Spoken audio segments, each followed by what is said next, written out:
ہے، عید الاضحیٰ ہے اور اس کے علاوہ ساون بھی شروع ہو رہا ہے. کس طرح کی لوگوں سے اپیل کرنا چاہیں گے؟ کیا میسج دینا چاہتے ہیں؟ اس موقع پر جو عید الاضحیٰ ہے سامنے، جو قربانی کرنے والے ہیں ان تمام بھائیوں کی ذمہ داری ہے کہ اپنا فرض یا اپنا فریضہ ادا کرتے ہوئے اس بات کا بھی خیال رکھیں کہ ہماری طرف سے کسی کو کوئی تکلیف نہ پہنچے.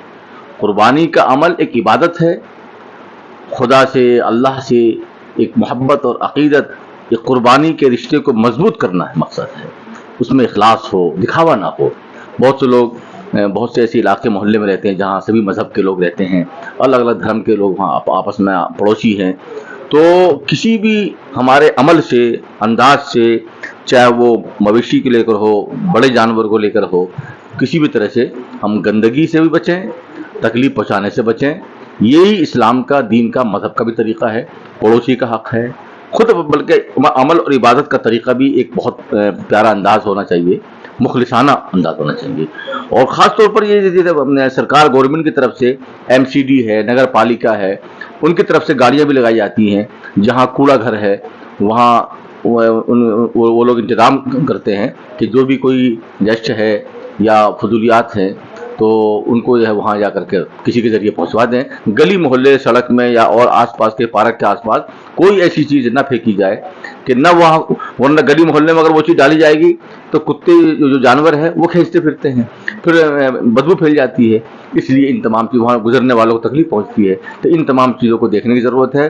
اس کو پیک کر کے باضابطہ تھیلی میں، پتھولی میں، اس میں اچھا، اور اس کو پھر وہاں گاڑیوں تک پہنچا دیں. وہاں صاحب چونکہ آپ سدبھاونا کے بھی کنوینر ہیں، لگاتار جو ہے جمعیت سدبھاونا منچ سے جڑے ہیں، اس کو ایڈ کر رہے ہیں، تو کس طرح کی لوگوں سے؟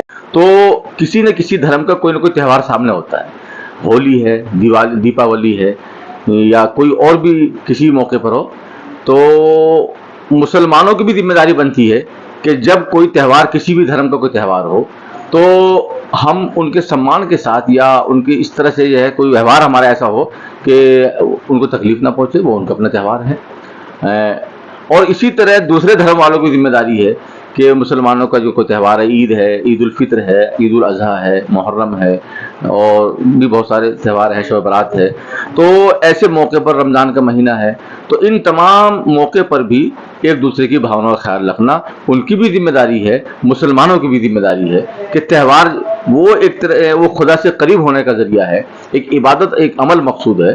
تو وہ اسی انداز سے ہونا چاہیے، فضول خرچی بھی نہ ہو، اور اس میں غریبوں کو بھی خیال رکھا جائے. جو بھی قربانی کا فرض ہے اس میں غریبوں کو خیال رکھے، غریبوں کے کپڑے ہیں یا قربانی کا گوشت ہے یا کوئی بھی ان کا حصہ ہے، ان کو بھی شامل کرنے کی کوشش کریں. جی، عید الاضحیٰ کے ایک مین جو ایک طرح سے اس کا میسیج ہے، وہ ایک طرح سے حج کا موقع ہوتا ہے، اور ہم ان سب کو مبارکباد پیش کرتے ہیں جو لوگ اپنے ملک سے، اپنے وطن سے یہاں سے حج کرنے کے لیے گئے ہیں. اللہ تعالیٰ ان کے حج کو وہاں مکمل فرمائے، اور خیر و عافیت سے وہ لوگ تمام جتنے حاجی وہاں بہنیں ہیں، عورتیں ہیں، خواتین گئی ہیں، مرد حضرات گئے ہیں، وہ سب خیر و عافیت سے گھر تک واپس کیا ہے. اور یہ ایک اہم رکن ہے، حضرت ابراہیم علیہ السلام کی سنت ہے. جیسے وہاں خانہ کعبہ کا طواف ہے، مقام ابراہیم پر نماز ہے، پھر سعی بین الصفا والمروہ، وہ حضرت ہاجرہ رضی اللہ تعالیٰ عنہ کی ان کی سنت ہے.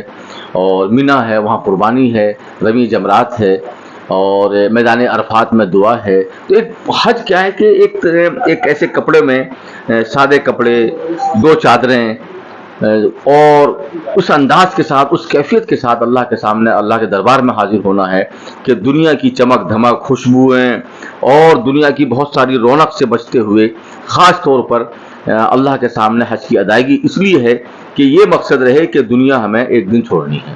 دنیا وہ جگہ ہے جو یہ چھوڑنے کی جگہ ہے.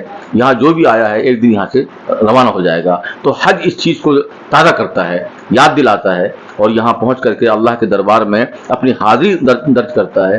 اور اللہ کے نبی کی حدیث ہے، جو آدمی حج کر کے آتا ہے تو گویا کہ وہ ایسا ہو جاتا ہے جیسے کہ وہ آج ہی پیدا ہوا ہو، اس کے گناہ معاف ہو جاتے ہیں.